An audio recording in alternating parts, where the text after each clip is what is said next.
New Prime Minister Andrew Holness's first day on the job. Good evening and thanks for joining us for Primetime News and a special welcome to our viewers on onespotmedia.com. I'm Janella Precious. And I'm Doreen Samuels. Also this evening, IMF review is put off until May. The PNP started its post-mortem on election loss. The latest on the magisterial recount of the St. Mary's southeastern seat. Muslims raise concern over increased discrimination in Jamaica. An NCB worker kidnapped and murdered. Then in the financial week, biofuels company to make big investment in Jamaica.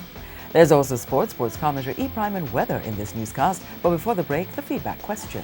Which ministers from the last JLP administration do you think should not be included in the new cabinet? Share comments online, facebook.com/Television Jamaica and tweet @TelevisionJam. Stay with us. The Primetime News package returns right after this break.